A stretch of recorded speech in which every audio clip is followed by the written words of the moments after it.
synthesize, synthesize, and make a decision on it, on whatever topic it is. They don't have to be an expert. They have to be able to pull it all together, think about it, make a decision. But you need moral values, because what if they make a decision that is to benefit only themselves? So we need them to have the moral values that they're actually going to think of the greater good and not themselves. So moral values are important. And then you need a leader who's got grit. And I would submit to you that you have two women running this year as a ticket that have all of those. We are thinkers. We have the moral values, looking out for the greater good for all of our people. And man, I don't know about myself, but I know that woman has some grit, and I'm right behind her. So I'd like to talk a little bit about myself very briefly. I came from Great Falls, Montana, youngest of 3 daughters, raised by my dad. He worked 3 jobs, 7 days a week. I was on the school lunch program. I was a latchkey kid. I had no options. So when I graduated from high school, I did the craziest thing that I could have possibly come up with. I joined the Army. I had my 18th birthday in basic training. 6 months later, I was in Europe. I was in Germany, halfway across the world. And I never stopped. It was the best thing I'd ever done. I got involved. I got into my career. My 3rd assignment was in NATO. My 4th assignment was a special assignment working in the Pentagon for General Colin Powell when he was chairman of the Joint Chiefs of Staff. And after that, I went through officer candidate school, became a signal officer, and served as a signal officer platoon leader in an infantry division. And that wasn't enough. In my spare time, I finished my master's degree and had my first baby. So that's kind of how I roll.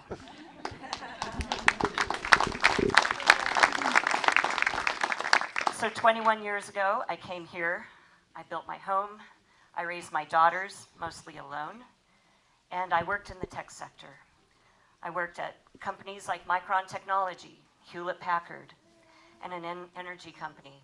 And I became the peer leader, and then I became the leader of teams, and then the program manager of multi-country, international, hundreds of people, these critical projects that I was parachuted in by my senior management, saying, we need someone to solve this problem. We need to get this done. And they chose me every time. And I was moved around from group to group, and the results were always the same, that things got done, that things got back on track, and they got fixed. I told people a year ago, before I even thought about politics, because much like John, last thing I ever thought I'd do. A year ago, I described my job as herding cats. And so when I look at the lieutenant governor job, you think, okay, she's a backup for Paulette. When Paulette leaves the state, I have to step in and be ready to lead. Yep, check. And then the other thing is being president of the Senate.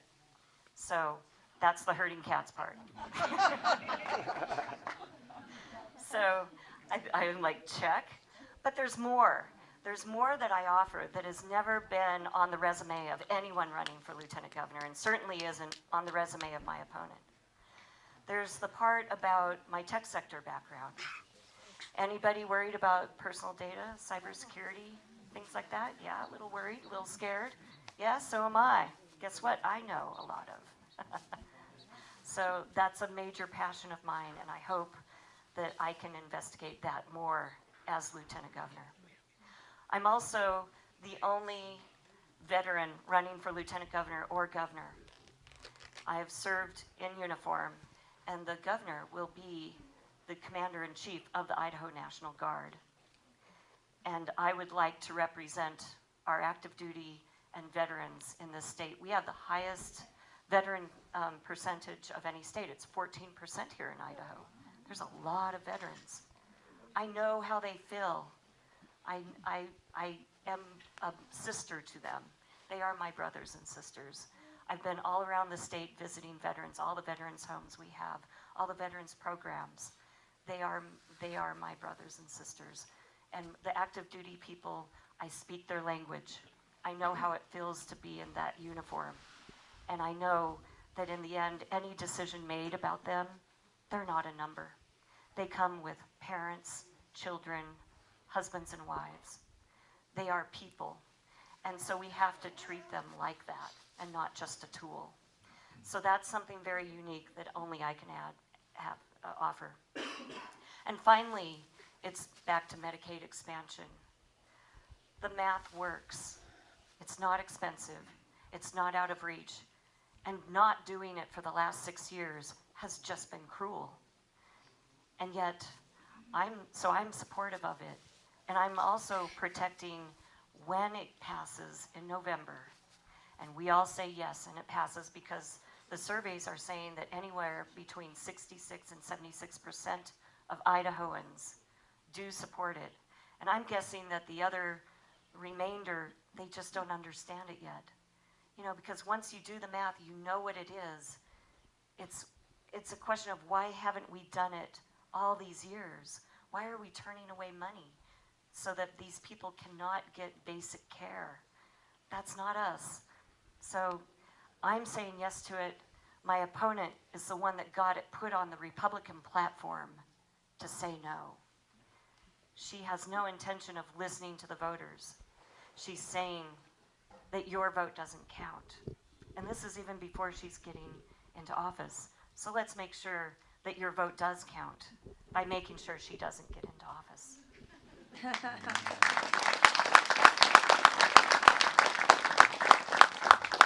So I write blogs on my website, so I'd love for you guys to go out and visit my website, calmforidaho.org. And last night I published one on public lands. They are very near and dear to me, and I know a lot of you here tonight are also very passionate about our public lands. Anyone care about them around here? Pretty much everybody, right? So it doesn't matter what you are, if you're a hunter, a fisher, if you just go hiking, swimming, rafting, kayaking, and it goes on and on. That's why we're here in Idaho, more than likely, is our lands, and we need to protect them. I talked with Sherry a couple weeks ago, heard about the oil and gas drilling. It's just appalling what's been going on. We need to make sure that our public lands don't get sold off. We need to make sure that when there are deals, that they don't come at ever risking our water quality or ever cutting us off to things that we've always had access to, things that we want to pass down to our children. So if you visit my website, you'll see many blogs on things like the military, Medicaid expansion, education, public lands. So I won't reiterate them here, but I urge you to seek out where I stand on these issues. And what it is that I put people first. And it's not about party, even. We need people working with people. We are a community. And the last couple of years, it's been ripped apart. And we need to hold together, no matter what's going on out there at the national level. We need to hold together. And I think we can do that this year with Paulette Jordan and Kristen Collum. So thank you for your time. Kristen Collum running for Lieutenant Governor.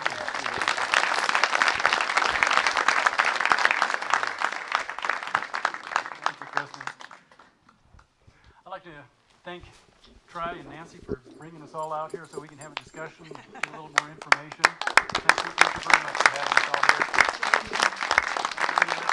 I know he's done a lot of, he told me he'd done some, he's an author. He's written a lot of books apparently on taking care of our planet, being good stewards. So anyway, here's Tri.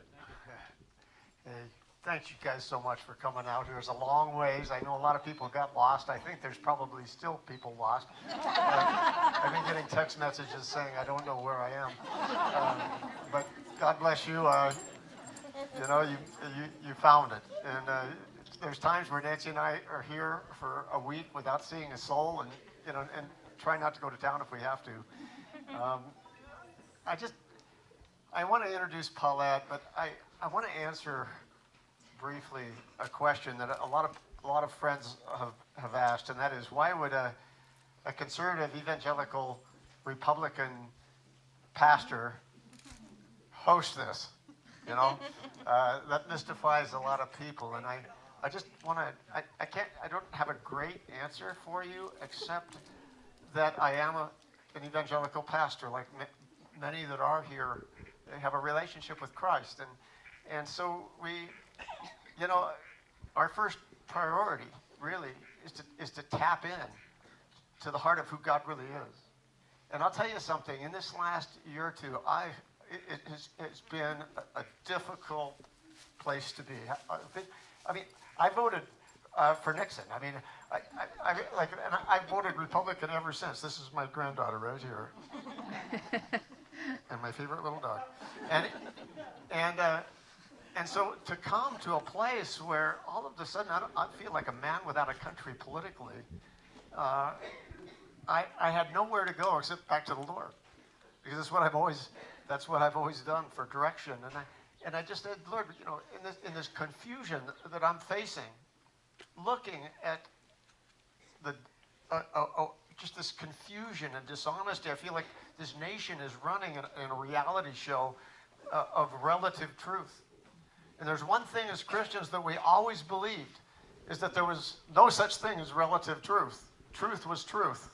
It was absolute. And there was such a thing as truth.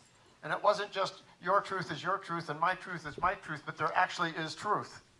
And all the way back into the 60s, I was looking for that truth. That's how I found the Lord in the first place, at a very similar time as this, where we were mistrusting our government and the dishonesty of Watergate. We were protesting, we were angry, we were frustrated, we were fearful of a world that seemed like it was going a wrong direction, both politically, but also environmentally. And we were very concerned with the ability for the world to be sustainable. If it ever reached a population that even approached 8 billion people, is where we are right now, by the way. And but when I became a pastor in the late 70s and through the 80s, I mean, I'm an old guy, and I naturally sort of bought into the evangelical mindset, especially that was being driven by the moral majority that started in '79 by Jerry Falwell. And we were just kind of given this, really told what was right and what was wrong. We were told how to vote and what candidate was the right candidate. And there was this thing until I hit the year 2000, and we were in the Gore-Bush campaign in the middle of it. We were having a dinner conversation. Both of my kids are here. Kate is back here. She wouldn't raise her hand. And Brooke is here, guarding the wasps that are trying to get out of the wall. And we were having this conversation, and they were saying, "Well, we have no one to vote for in this election." And I said, "What do you mean? We're evangelical Republicans." And they go, "Well," and I made a big mistake, and that's that I raised my kids in the wilderness and in the mountains, and they grew this great love for nature. We lived on a sustainable little farm in those days, off the grid. We still are kind of like that, a little better now, a little nicer. But they said, if we vote one way, we feel like we're voting against the sanctity of life. We won't do that. If we vote the other way, we're voting against the creation. And they challenged me, my kids. It's bad to have adult kids, they're pushy. And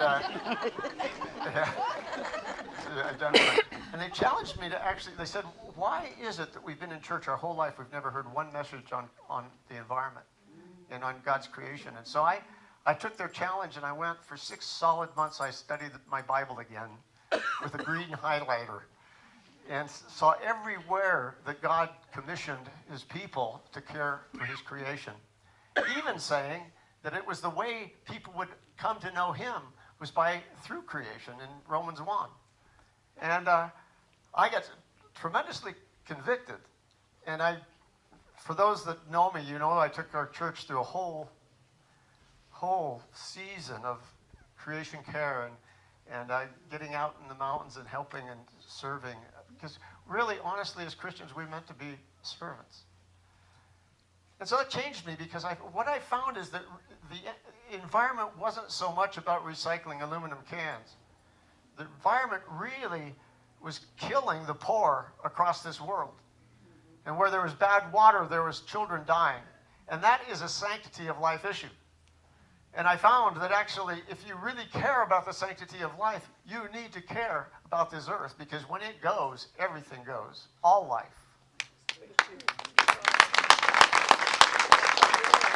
And it was a major transitional point in my life. As you can imagine, I got a lot of pushback from my own tribe. But through it all, it took me deeper with the Lord until I came to this whole concept of Micah 6:8, where God says, what is it that I really require of you? And then he says to do justice and to love mercy and compassion and to walk in humility. And so I took that as really the kind of the litmus test of my life. Am I walking in humility? Am I caring about the poor and the suffering and humanity that is desperate for health care and for clean water and for my grandchildren and their children that are inheriting what we leave behind? And I'm telling you, this was a hard thing for me to cross over this line, to realize that, and to be reminded that Jesus himself said there's this point where there's actually a separation of what he called sheep and goats. This is like the judgment day in Matthew 25, and he says that was that place that many of you are familiar with, where he says, I was hungry and you fed me, I was thirsty and you gave me something to drink, I was cold and you clothed me, I was in prison and you visited me, and I was an alien and you welcomed me in. And I started thinking about these issues and then my politics, and I realized they did not line up. God is a God of love. He is a God of compassion and mercy. And he cares about this earth because he cares about life on this earth, and he cares about these.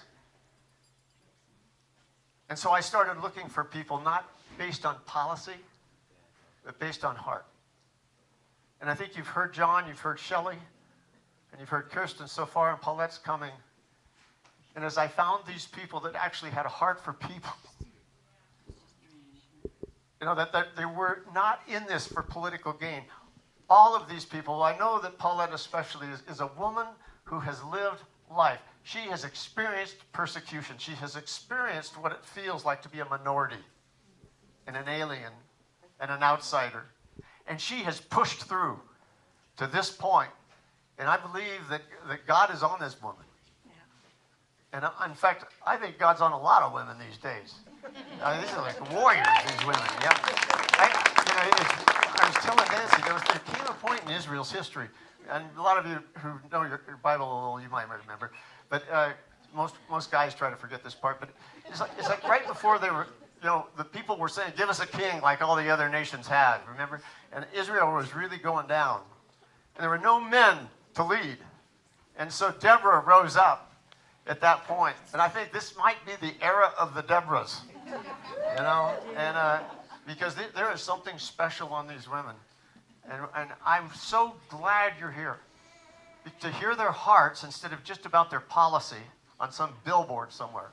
These are real people that don't need to be doing what they're doing. They've got families and they've got other things, but they cared. And they want to make a difference. And they want to change things. And there's something on them to do it. And so thanks for being here. And with that, I want to welcome Paulette.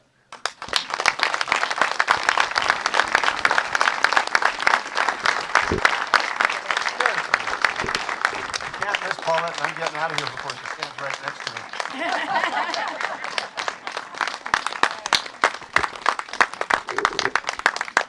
I don't know how you follow Pastor Try. It's very impossible, but I'll do my best. First of all, I want to thank these two lovelies because their home is one of the most beautiful structures I've ever seen. and I love this landscape. I want to stay. In fact, I may try to build in somewhere. You can have the guest house. Yeah. No, that's Guest mine. house it is. But let's thank Pastor Tri and Nancy for opening up their home.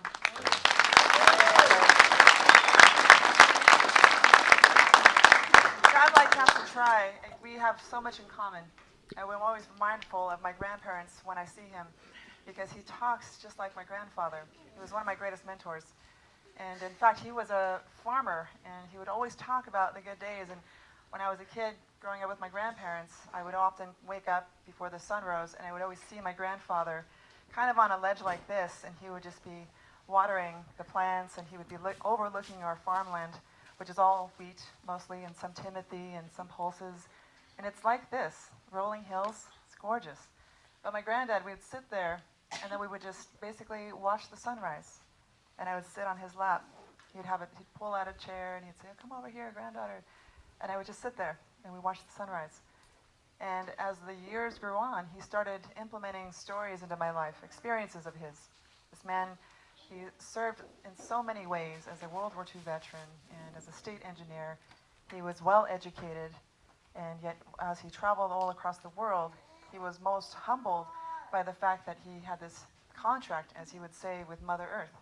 And he would say, as Indigenous peoples, this is the best part about us, because he was not only very spiritual, but very faithful.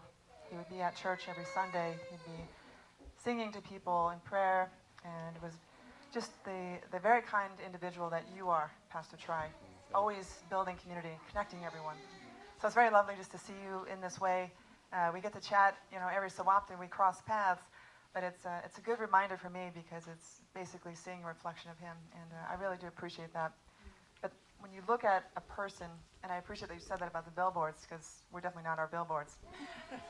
But when people get to see you as a human being, it's so far from the politics.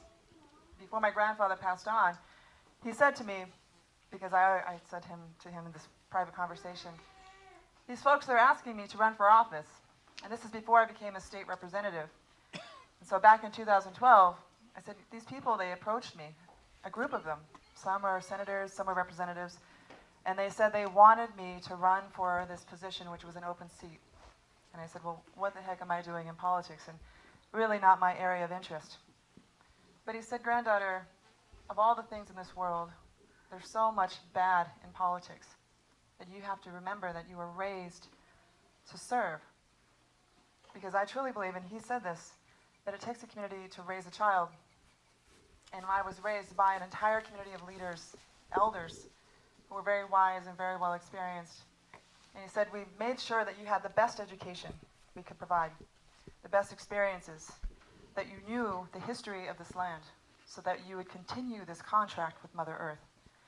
But in addition to all that, while everyone's watching you, raising you, we expect this high level of integrity of you. So know that this is your place. You are to serve everyone for the greater good. You have to be the good apple amongst all the bad. And I never forgot that moment with him. This is before he passed on. But that's all it took. The next morning, I committed to everybody and said, let's do it. I had no idea what it meant to run for office. No idea what I was getting myself into. Didn't know how hard it would be, the challenges. I was, mind you, I'm very spiritual, so I still am very prayerful person. And I will get these visions. And it was interesting to me because they were telling me that I would take on, all these different things, which, they're somewhat intimidating, but not really. They say you'll always have this shield and sword, but you're protected. You can do it. I lost my first election in 2012, being an unknown, and of course it was just a very close election. The following year they encouraged me because my elders, my ancestors, said to me that this was the practice round, that you're supposed to learn the process, and you're supposed to talk to everyone. Every man, woman, and child. And yes, child, because children are very wise as well. But it didn't matter. They said talk to everyone, Republican, Democrat, whatever affiliation they have. So I did. I listened to my elders. I went out, spoke with everyone, We won that following election cycle. We continue to maintain those relationships. But that is leadership by design, because the point of serving in office is to listen, to build a vision, a collective vision by the collective voices of people. So when people ask me, how did you win in a very red county, in red district, and we unseated a Republican who was the incumbent, I said, and that's not really something to boast about. What we're proving is that when you listen, you show compassion, and you maintain that level of integrity, which is a high bar these days, that you're proving to others that it doesn't matter which party you align with, because it goes back to my grandfather's days, that it's basically being above and beyond the partisanship. Because in his time, he said they never voted on the person based off of their party affiliation. They voted based on their values, the principles that they fought for. And these principles, to me, serving in the State House over the last 4 years, I've noticed have gone to the wayside.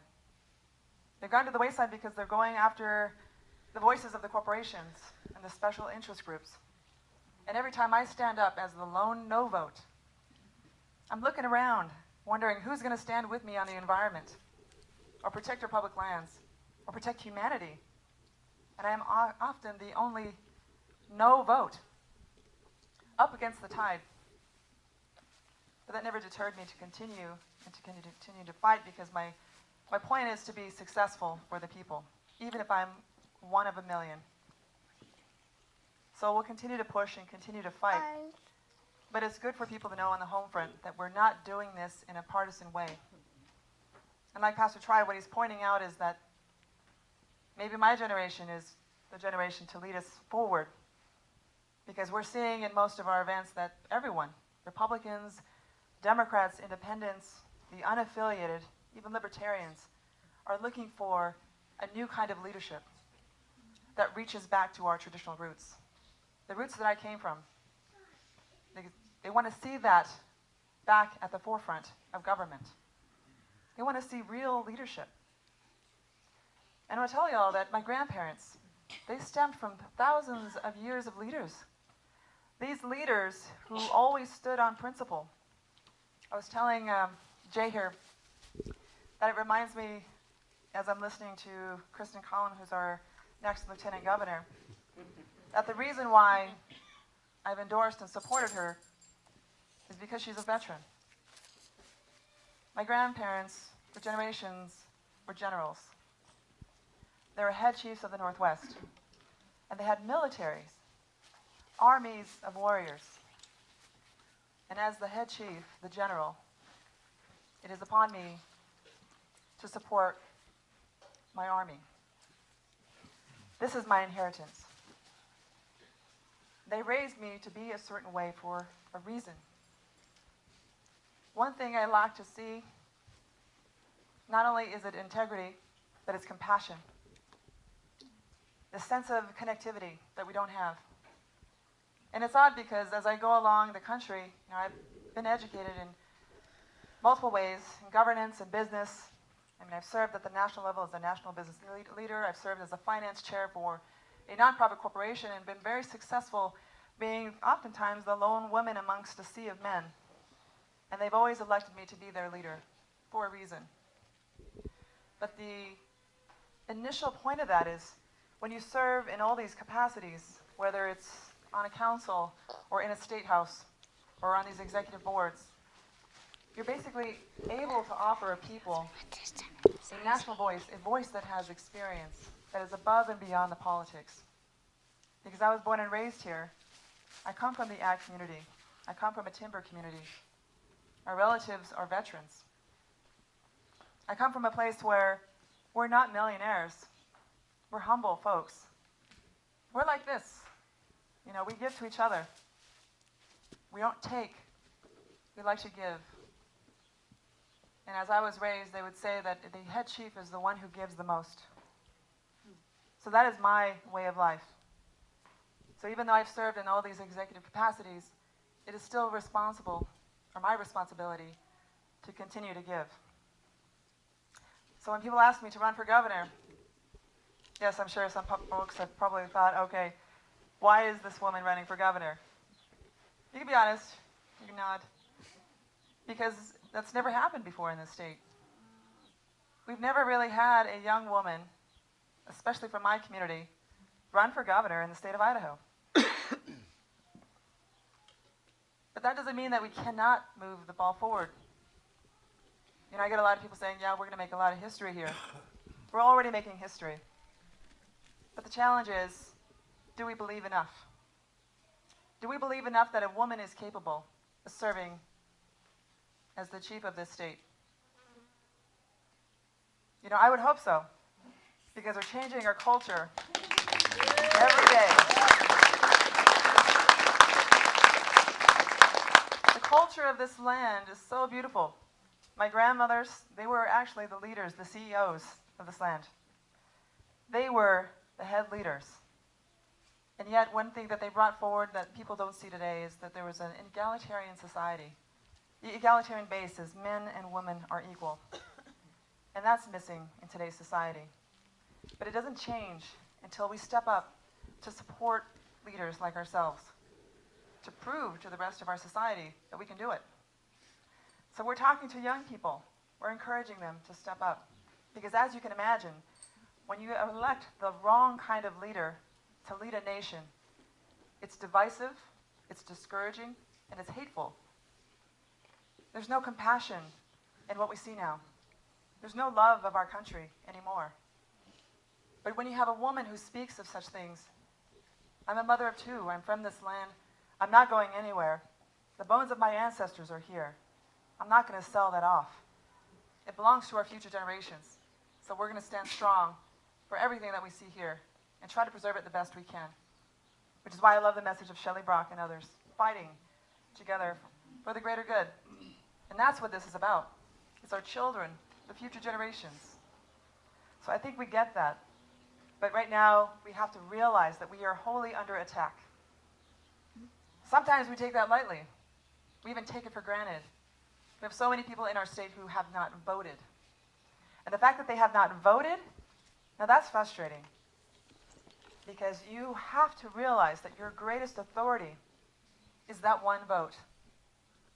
Now I'm going out to everyone, everywhere in Idaho, even places that no one has ever visited. They've never seen a gubernatorial candidate. They've never seen a woman run for office. There's some spaces here in Idaho that are still there. But we're reminding them that this is your right, your privilege, your ability to vote and make a difference in this state. Now, the one thing is, they say you have to be a millionaire to run for governor. You have to be beholden to the special interest groups because of all their power in this state. No. We are proving through our grassroots movement that it doesn't matter what party you belong to. It doesn't matter how much money you make. What matters is your voice and connectivity to the people. So this grassroots movement, this is a movement that is spreading across the country. People everywhere are supporting our campaign. We get people from Ohio, Arizona, Wisconsin. They're all chiming in. They're supporting in every which way they can. Heck, they're even wearing our shirts and posting our signs in their yard. I've had someone who works for my campaign team, because we have over 15,000 volunteers, and they said, God, I have a cousin who lives in Ohio, and they're wearing your shirt. And I said, that's amazing to me. Someone in Ohio has our shirt, because who the heck is Paulette Jordan in Ohio? But they know. There are people in Canada who are wearing our things. Munich is talking about us. People in France, Germany, they're all over the world. And they're excited about this campaign because they see us as the counter to. This is truly the campaign of love, and we're creating a new way forward that not only inspires, but it's igniting people, igniting a world. And I think that part is really just, it really blows me away. I'm humbled every time I think about it, because when someone came up to me, they said, I didn't realize this, but when I traveled over to Switzerland, there was an individual who knew who you were. And he said that he had this dream. And then he passed along the dream. And more inspiring is this dream that everyone's having all over the world is the same prophecy that people are witnessing here and now. We are living out a prophecy. I don't know if y'all believe in prophecies, but I certainly do. My great-great-grandfather, Chief Circling Raven, was a prophet. He told me y'all were coming generations ago. But it was a good one. And that's the thing, when you're living out prophecies, it's interesting because you kind of know the way things will go well ahead of its time. But it's also nice to see the ability of all of us to come together because we went through a lot of hardships. People are dying on a daily basis. Many of us are very privileged. We have a home to go to with a full fridge. We're not having to make life and death choices on an average daily basis. But I'll tell you that many Idahoans do face those choices. They're having to choose between paying for their medical bill or paying for education or paying their rent or their utilities. Everything that's driving up costs for people to be basically out of touch with living the quality of life that we all deserve. So I'm passing on this message for a reason, because this is not a campaign of partisanship. This is a campaign of leadership and compassion, a leadership that we have not seen in multiple decades. Now there's one guy that we've seen, the Honorable, late and great, Governor Cecil Andrews. He was an individual that truly reflected the voices of the people. Many of us know Senator Frank Church. So there was a time here in Idaho where we had good leadership. That's what we want to stand on, that kind of legacy. The shoulders of these giants. But now we're doing it as a woman. Because leadership should never be judged based on whether you're a man or woman. It should be judged upon your ability to listen, first and foremost, uphold integrity, and ensure that your children's voices are at the forefront. So we're doing just that.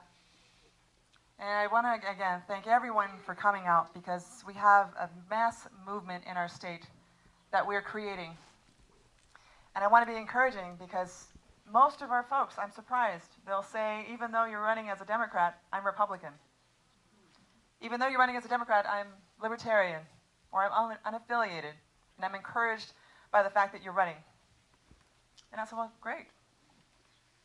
I'm running as a Democrat because it's an open ticket. When I seen what the Republican Party was promoting, I could not tolerate basically the corporatist message and how they're striking out our rights to our public land. They're selling off everything left and right.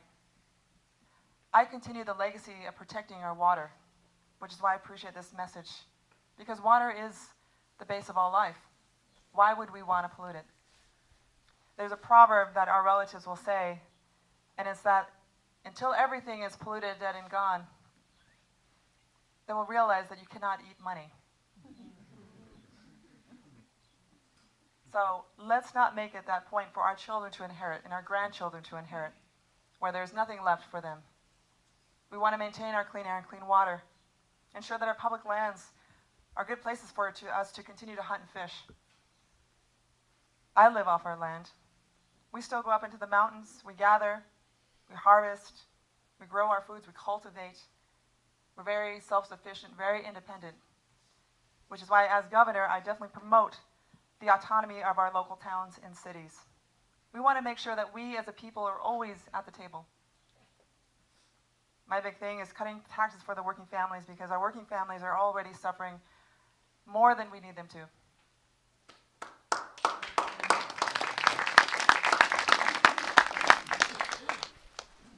But there are a lot of challenges.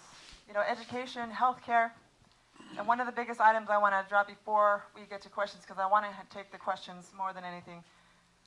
But people have not talked much about a universal statewide healthcare plan. We're already focused on the next step forward, which is expanding Medicaid in the state, but that's not enough. I'm already drafting a plan that basically will help address the overridden costs that we have to pay in our premiums for state health insurance. It's too much.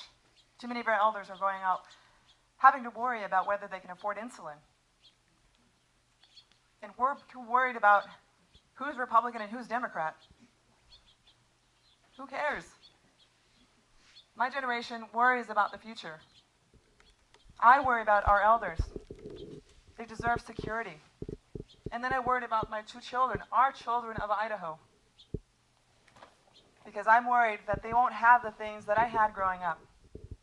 I had the freedom and independence to chase deer in the fields and help farm my land. They won't have that soon enough, the way things are being now. Sold off, bartered up to the highest bid, polluted. Right now, we're still fighting even in North Idaho to keep our water clean. There's no regulation on any of this practice. Even the manure that they talk about, polluting our river system. There's too much pollution as is in this state. So you're looking at a governor who wants to ensure that we commit to a plan. With my energy policy background, one of the issues I want to make sure is that we have a clean state utilizing clean energy renewables 100% by 2025. And this is a goal we can commit to. We already have the resources. But not only that, but we have to commit to becoming a leader in energy. We have the INL, we have solar, wind. We have the natural resources. But the challenge is, how do we utilize it to benefit the entire region? Because we can encourage others to use our energy to be sustainable. Idaho has that ability to become the Western region energy supplier. So that's where we're going. But people want to know, how does Idaho become a leader instead of last in everything? Last in education and healthcare? We have very few primary care providers with our growing population, and it's going to get worse. As the number one growing, fastest growing state in the nation, we have a lot to be concerned about. But if you elect a governor who's thinking forward, rather than thinking 50 years behind, we're going to get somewhere. But we have to turn this ship around immediately, because there are people dying in our streets. We have an overpopulation in our prison system. And right now they want to waste your taxpayer resources on more prisons than building schools. As our rural schools are drying up, I've said let's use that money for a universal pre-K program. Schools for early childhood education, 0 through 5. That's not hard. That is the right commitment to make. So I want to get to it because I know everyone has good questions here. And again, everyone, we can go all night, but I'll let Tri be our host. So if you guys have questions, feel free to try up. I'll do my best to keep it balanced. But I want to thank you for this opportunity. And actually, before we do take questions, we do have a table in the back. Please feel free to grab a shirt or a sign, anything you'd like. That's why we bring them. And then if you have other questions and you want to leave information, please talk to Gayrod or Dinesh, who's here. He's waving his hand. Thank you, Dinesh. That being said, I want to thank our host again. And thank John. He's running for office. It's not easy. Of course, we have our Kristen Collum running for Lieutenant Governor. We need her to come through. But we do have a bright future ahead. And so I'm just very excited to be able to be in this position of privilege and continue to fight for our state. So thank you for fighting with me and helping all of us out. So that being said, do we have any questions? Yes, ma'am. What inspired you to run for governor? This beautiful young woman asks me what inspired me to run for governor. What is your name? Zoel. Zoel. What inspired me is young people like you. I'm a mother, I may not look it, but mother of 2 sons. And the way I see our country and our state going, I just knew that we have to step up and lead. My generation needs to fight for you. And I'm only going to be here to hold the door open for you when you're ready. So that's why we fight. Good job, Thank you. See a situation where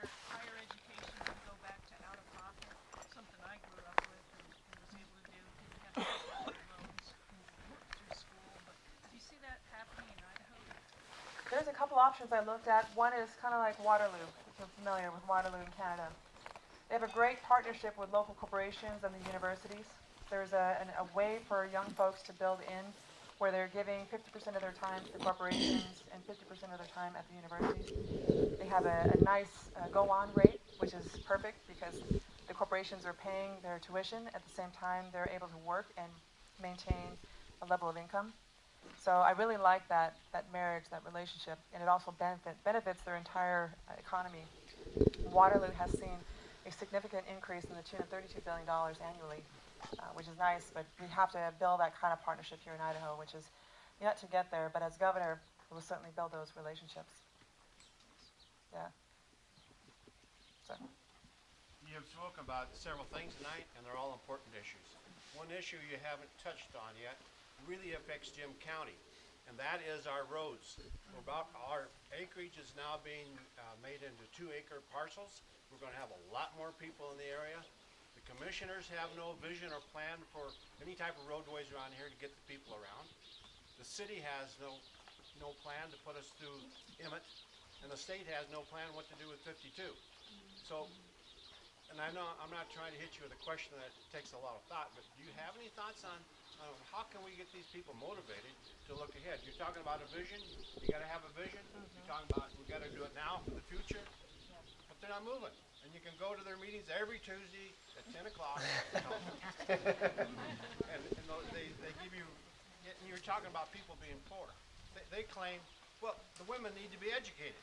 We have one of the lowest group between 24 and 35 here in income of the females. But they always say it's education. I'm saying, well, it's babysitters, it's transportation, there's a whole lot of things that go together to put a plan, but nobody has a plan, just educate them. Well, not everybody can be educated. Everybody can be educated, but maybe not through schooling. But how do we motivate these people? Gas and Oil, Kaya, had 175 people, and maybe 150 of them at times showed up. They still didn't get motivated. We're through 3 committees, and they still don't have an ordinance for gas and oil in this county. How do we do it? Just replace them? You know, we had the Garvey bonds that were passed over recent years, which have really put us into greater debt. But the struggle has been a lot of that money is not spreading throughout the state. It tends to stay centralized into southern Idaho. We're seeing a little of that money trickle up north to assess, part of the value to the roads or the parts of our Idaho that are pretty outdated, but they're starting to rebuild along the corridor, the northern corridor. Still challenging, but this is a big reason why I'm pushing for the autonomy of the local cities and counties, because my big push right now is the lack of preemption, or excuse me, the fact that our state has preempted at the local level. So autonomizing local officials and the people, deregulating, and allowing the people to have a local option tax, to me, is the best way forward.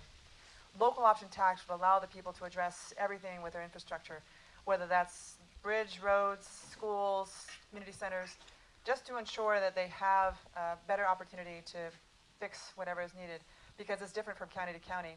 Some counties have more timber, more natural resources versus others who do not. Many who are going off of their local property tax is heavily unfortunate because some have lower property taxes than others. Everything, again, is just not the same across the board, which is why I think autonomizing at the local control or local level is best. Now, you talk about this oil and gas commission. Here, again, very unique. I think the greatest challenge is you do not have representation at the State House that is of the people.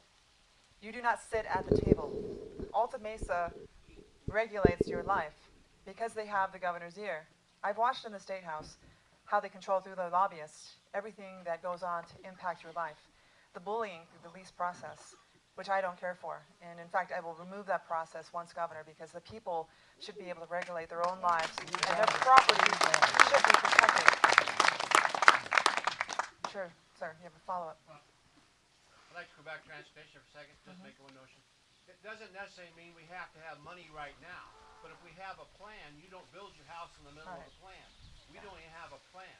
If you know what the plan is and you develop your property and you know the freeway's going through there, you can't complain.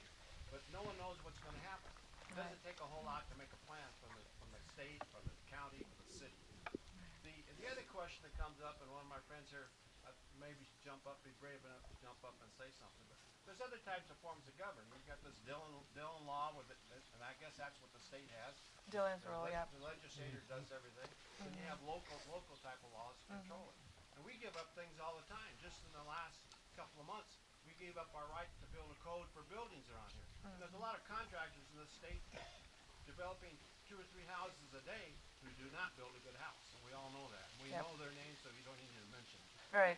So how do we change that? Do we Yeah. need to change the form of government we have? Absolutely, we do. Being that we're a right-to-work state, it really has mixed up a lot of things. And unions really, they have no power, which is unfortunate because unions should have more of a say.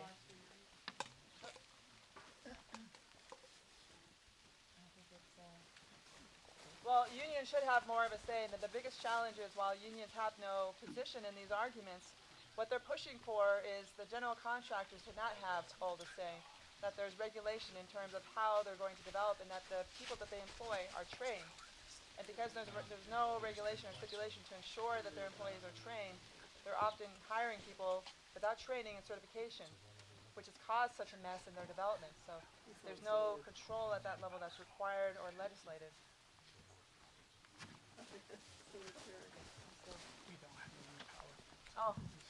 Oh, there it goes. So I don't know if you caught that, but that was one of the biggest concerns I have is that general contractors really control the process of how these developments work. And so the unions, the representatives, they're fighting in the State House for a position. And they're saying we want not only safety and security, but we want to ensure that the people that they employ are trained and certified. So that has been a big part of the problem.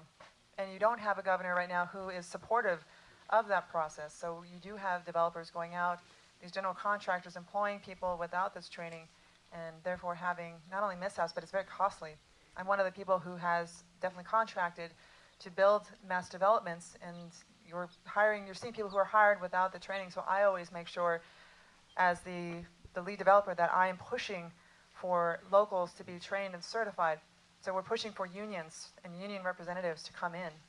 But that's because it's me and my area of autonomy versus everywhere else around the state. So general contractors have a lot of say in the State House. They have a very, very powerful association. Thank you. Hi, thank you so much for being here. I have a question about endangered species, wolves and salmon. There's a lot of polarization around those two topics, and I was curious. You said, really like that you said, it doesn't matter if somebody's Democrat or Republican, but it seems like each side has kind of picked how they feel about those things. How do you intend as governor to bring people to the table on things like wolves and salmon to talk about solutions that are not on either side of the aisle? Thank you. Thank you for the question. And I will actually go back to why I say that too first, because there are a lot of people, like my uncle, he used to work for Nixon. He is one of my greatest mentors. So the party system's changed. But I'm even noticing, even on the Democratic side, that they're not as clean as people may think either. So both sides have issues. Me, I'm just rising above. And I feel that is the best way forward, is just to be more so beholden to the people and our will as a unit versus each side collectively wanting to battle it out. I don't really get into that. But as someone who's more independent and feeling that this is really about the land and our future, this is why I speak of that in such ways. But that's why we're moving our campaign forward in that regard. Your question to salmon protection, and you said wolf population. Endangered species, period. One of the issues that I have here in the state is that we have not taken an active position on removal of our 4 Snake River dams. As I go to all parts of the Pacific Northwest, including the Pacific region, leading all the way up to Alaska, I'm seeing the impacts on everyone's economy and, of course, our overall ecosystem, which is a major challenge because it comes down to our tributaries, and especially here in the heart of Idaho. We are the hub. We are the base of the androgynous fish population. So the reason why there's a whole decline on the western region is because of Idaho. We have these dams that have not allowed salmon to leave in return, which has definitely killed not only a vast majority of our fish population, but it's continuing to contribute to its decline. So the first part of our step, or excuse me, the first step of our governorship would be to ensure that we're building a step-by-step phase-out process. So we're taking down each dam, destructuring it in the best way possible for the environment, and ensuring that those who do have concerns, like some of our agriculturalists, our agronomists need to know that they have to be at the forefront of this conversation as well. They have to be our champions, because while I hear some of them are concerned about the reservoir for their crops, they know that there's still water available. And as a governor who certainly has the background in ag, I want to ensure that they're also protected and supported. So there's a win-win for all of us, but we have to be mindful that this is not about politics, this is about our future. So we have to be responsible and remove those dams. The second thing with other species, yes, we're definitely going to protect, especially our grizzlies. I don't like the way that we're moving forward with attacking our bears. I've seen this with President Trump, who right now has seen an opportunity to open up some of our species that were endangered and are still endangered, and now has opened them up to hunting. Granted, I am part of the background who hunts and fishes. I don't feel that grizzlies should be under attack. They're already an endangered species, and we've opened it up in this state as well. So that's, I guess, to answer your question, which is very vague. But the wolf, did you have a wolf question? I was just curious how you're planning to kind of bridge the gap with issues like wolves and grizzly bears and salmon, that where people are very polarized, like bringing people together to the table to have conversations about solutions that represent all Idahoans. Well, you're definitely looking at a wildlife conservationist, and so I want to make sure we're balancing everything. One of the greater challenges, too, is people forget that there are wolf packs that are led by an alpha. You destroy the alpha, you destroy the organization of the pack. And that has been happening in the state, which has led to a lot of the complaints with some of the pack members going after their stock. So we have to be wiser than that and really be responsible for our own actions and be mindful of controlling these populations. And I think that's why you have to have a governor who is not only mindful but respectful of the balance of our ecosystem. Thank you. It seems like there's an awful lot of waste in the funds, even at the state level. So how do you plan on taking that on without increasing the cost to the state? Oh, that's right. We're definitely cutting taxes. That's for sure. But we're cutting taxes for working families. And then where we are assessing everything else is we're going to get rid of what we're definitely not needing, because there are a lot of areas where we're just wastefully spending taxpayer dollars, and that's in the Constitutional Defense Fund. That's in the fact that we have not yet expanded Medicaid. We're also paying more into our prison system than we are into education. If you look at the expense per inmate versus per student, you see that we're paying $6,500 per student. And then when you come to the prison population, it's $25,000 to $60,000 per inmate. So we need to shift our priorities back to education and away from our prison population, because what we're creating is a pipeline for our criminal justice system versus a pipeline towards education in the future. But there's so many areas of waste when it comes to administrative costs, when it comes to how we're looking at outside contracts that we pay, which is really cronyistic. We're paying the governor's friends contracts that are wholly unnecessary. So these are the areas where I find us saving money, that in and of itself. And then we also have ways to grow our economy. We expand the resources that we can grow here in our state, which is hemp. We legalize the opportunity for farmers to grow hemp. We have other opportunities to legalize or decriminalize even medicinal marijuana. So the tax base there alone, we regulate it heavily. We ensure that there's opportunities for the people to benefit it from it education-wise, and even send a portion of that to our communities for, say, other community developments. It could even go to roads. But this is part of the autonomy that we create for our local cities, local counties. Do you have a follow-up, ma'am? Well, I kind of did. Sure. She looked at me like that was the most such and such response I've ever heard in my life. I don't want to say it because we have a young woman here, but. You were talking about, help to the elders, and I certainly fit in that category, and my husband. And because the property taxes, I think that the ground, the land is owned by God. But the government thinks that they own it. Right. So if we're the fastest growing state in the nation, and we have all of these people building houses, why can't we take people that are 65, that have lived in their houses all their lives, eliminate their property tax so that they can afford to stay in their house, instead of making them have to choose between, okay, I have to sell my house because I can't afford my property tax, and then they become a burden on the state, which costs the state more money. But we have a lot of people coming in building, so they're saying, well, we can't afford to drop them off the rolls because we use property taxes for other things. But, you know, we're aging out. We're gonna die here in the next 10 or 15 years. You're gonna live for the next 60 years. So they're going to gain your money versus ours. So why can't people that are 65 that have lived in a place all of their lives and paid property taxes all of their lives be eliminated from that tax roll so that they can stay in their homes? Is there some solution for that? I wouldn't disagree with that. I will tell you that, I'm very much in proposal of cutting a lot of different taxes, especially the grocery tax. But there's a way for us to rebuild from there. And really, like I said, this goes at the local level because every county is different. So you want to look at where the hits would be and ensure that there's a way to build in, some other resource, because yes, then it would take a hard hit at the local schools. We're already being overtaxed when it comes to public defense at the local level, indigent care for health care, and then you're looking at costs for schools through the supplemental levies. So a lot of the attachments that we have being overtaxed twice, whether at the local and state level or the federal level, is really harmful for people. But when I've been looking at the ways for folks like yourself who may not have a retirement plan in place, or however that looks, everyone's very different. I've also talked about basically structuring an quasi-public, quasi-private retirement plan that is a state-based plan for everyone. So that's one option that may not address your area of need when you're talking about a local property tax. That to me would be something that we can sit down and talk with at the local level. And this is why I think it's important to really hash this out with your county commissioners and your county city officials.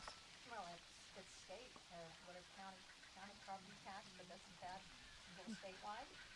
No, it's county to county. It's very different at the local level.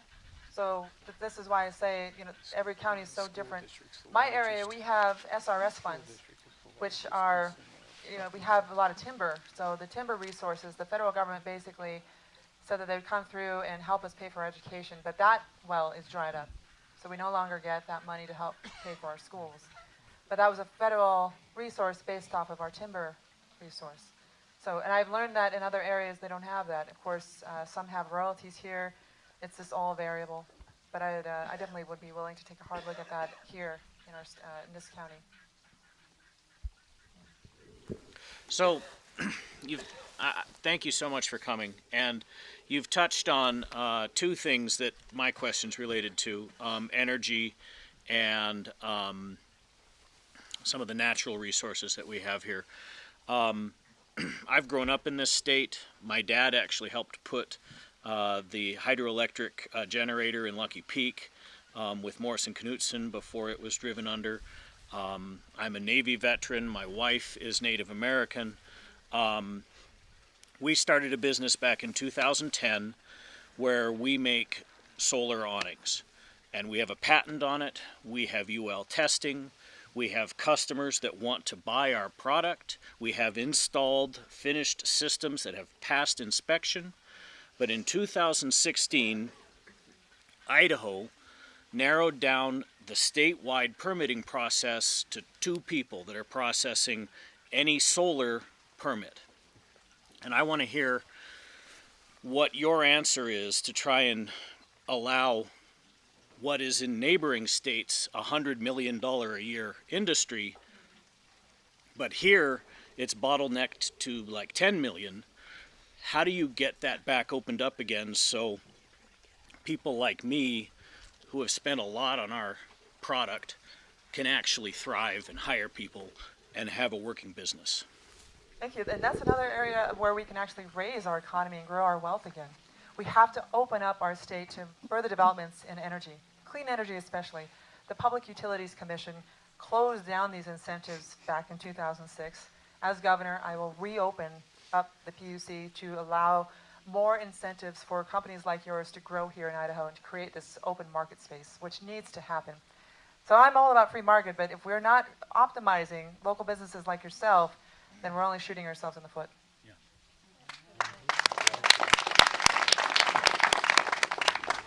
Hi, my name's John. I work with doctors and nurses across southern Idaho, and the one thing I've noticed is that they're leaving. The small independent practices are going to Oregon, Washington, other places. The nurses are getting some of their education here, and they get kind of vetted here, and then they move over where there's better opportunities or more money. But when I talk to them, they say they want to stay here. Do you have any ideas? Yes, we do. Like our teachers and everyone else, we're competing with all the surrounding states that pay a much higher salary and have greater benefits. And of course, when you're paid better and you're treated better, you're going to want to go where it's much more welcoming. Idaho has the reverse effect. You know, we mistreat our doctors, we mistreat our teachers, we mistreat our employees, our working families far and wide. So that is our challenge. We have to get back to ensuring that they are paid adequately. My uncle is a pediatrician, and he was reminding me the other day that fight for our pediatricians and our primary care providers, because remember that they are the most underpaid in your state. We have, was that a, Chicken. is that a that's very timing of that rooster. But we do have a state that has certainly deprioritized our healthcare providers, and we want to make sure that we're mindful of the fact that we do need to treat them right because they work for far less than everyone else around us in other states. And most of our rural providers are few and far between. Where we go, I was part of developing a world-class, state-of-the-art medical center in Plummer, Idaho. And in our development, we had a challenge. The challenge was, how do we attract these providers to rural Idaho, especially a small town of roughly 1,000 people like Plummer? And so the greatest challenge was, they wanted to be part of a rural place where they can buy land very cheap and live there. But these folks were people who were committed to a rural space to kind of live out their career. These weren't young up-and-comers or people with a lot of experience. They were just people who were looking to, live out their life in a peaceful place, basically. So you were very lucky to find a couple or an individual who was willing to move out there and live and at least stay. But we found out that while we had a high turnaround rate, meaning we had very low retention, it was more it was more challenging for us to retain them because not only did they not want to stay because of the low pay, but the way that they were treated, it became very political here. And that was challenging because we don't have certain regulations that they preferred. They're seeing how even the rural clinics are often attacked by outside pharmaceutical industries and how they're encouraged, which is why we're some of the highest clinics in the country to oversource opioids, creating an even higher crisis with the opioid crisis. And they were just saying that very few resources were going to rural clinics. So they were oftentimes having to get by with less, which is, again, this echoes even the schools, because this is the problem with our teachers. Paid less, having to get by with less. So we had a challenge with that, and me watching this happen, the biggest issue was our elders and our families. They build a relationship in a very rural community, and it's hard to establish that trust to the next doctor when they come in for a week or a month. So you had too many visitors coming through, and by that point, people just got tired of coming in to treat their ailments because they did not trust these new doctors coming in. It was like a revolving door. So how I see us retaining some of our medical providers is building a medical school. We've done studies to show that when you build a medical school, you not only retain your providers, but you also build up the source, because right now we don't have the medical school that serves as a research institution in and of itself as well. And that's one way to retain the providers and have research to pull from. And that is an ability or an area that we can really save as a goal and continue that plan in the long term. Kind of like Oregon, kind of like Washington, where we're committing to this plan in either the 5-year or the 10-year process. I like the 5-year because it's expediting the school to be developed, and that's basically $10 million a year, which is committed, and then initially we'll have a facility that is branched in with all the local universities, and then we're contributing to this growth of our local providers. And most of them we want to commit to stay, because if they're rural, they definitely want to come home, but we have to elevate them in their pay. And that's why, another reason why we expand Medicaid in our state. There needs to be a process where we're able to reimburse them faster and adequately. But that's one of my plans moving forward. Thank you. Idaho's a pro-gun state. A lot of veterans. What's your position on the AR-15? So I'm a gun owner, first and foremost, and I definitely support the Second Amendment. My relatives are AR-15 owners, and my brothers both each have a piece of their own. I always tell them, are you going to hunt with that thing? Really? But I have nothing against them. I've told people that oftentimes when our young people have asked for them to be removed, I always listen to our young people's voice. But the challenge is more so behavioral health in this state. We definitely need rehabilitative services and education, first and foremost. And the other area that I will push as governor is certification and training, because I want every woman that wishes to be armed in this state. And primarily because what people don't realize is that our women die at the hands of a gun of their domestic abuser. And because I'm from rural Idaho and I own a gun, I'm a mother of 2 sons, I think it's important. But certification and training is vital and needs to be pushed and promoted.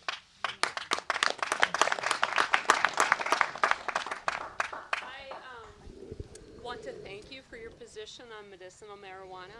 I am an attorney and I represent children with disabilities throughout the state. I'm also that property owner in Fruitland that objected to the forced pooling. But I have a client in Coeur d'Alene who was able to participate in the study, cut their seizures in half. I work up in Ketchum, Sun Valley, over in Salmon. I meet with my clients. They are committing crimes, bringing in the oils to cut their children's seizures in half. I thank you for your stand on that. I thank you for your stand on mental health and behavioral treatment. That's important. When over 80% of the students in the detention center have a disability that is untreated and undiagnosed and underdeveloped as far as education, we pay for it. Thank you for your position. Thank you. Thank you. Very well put. So succinct, I hate to respond. That was good. Thank you, ma'am. Oh, sir, and then ma'am and punch. We've had horrible bills pushed by both sides of the aisle. Starting, let's just recent history, Bush with the Patriot Act. We had President Obama sign the National Defense Authorization Act that allows for indefinite detention of anybody. I want to thank you for co-sponsoring our bill last session to ban that in Idaho. But I do want to ask what your plans are in order to get bills that would protect the rights, the basic fundamental human rights of everybody in Idaho to actually get passed through the legislature. Because what happens now is the chairman of these committees stop these good bills that the citizens want, and there's no recourse. Basically, we've been trying to get this blocked for several years now. So once again, thank you for co-sponsoring it. But what are some ideas in order to get some good bills passed at the state level with not only being a candidate but also governor? Yes, and thank you for that. You are the one who did all the work, really. So I appreciate that you brought the NDAA to our attention so that we could bring back due process in defense of our people. The challenge right now is that there's this thing called the Bedke Rule. And the Bedke Rule is where Bedke, as the Speaker of the House, goes to the governor and asks to be told what to do. And then the governor tells him what to do, and then he plays that out to each chairman. And if the chairman don't abide by what Speaker Bedke does or the governor does, then they are removed from their chairmanship and they are basically primaried out. So when I'm told, I love your bill, but if I push this, they're going to get rid of me in the next election cycle. Therefore, it's about job retention more than about principle or values. Hence the Bedke Rule, which has been destructive and has certainly been a blockade for multiple bills that have been good bills for the people. When I'm governor, there will definitely be a different kind of process. I certainly won't behold to this Bedke Rule, but this is a challenge for us because people have to realize that the governor equals the 105 legislators on top of the executive authority and powers that a governor holds. So as governor, you certainly can leverage a lot of items, and there's a lot of opportunity there for us to pass good legislation like the NDAA. So I will promote legislation as such, work with our speaker, work with our pro tem, but definitely not have that kind of rule over people's heads. This is where I want freedom to persist in our state house. Thank you.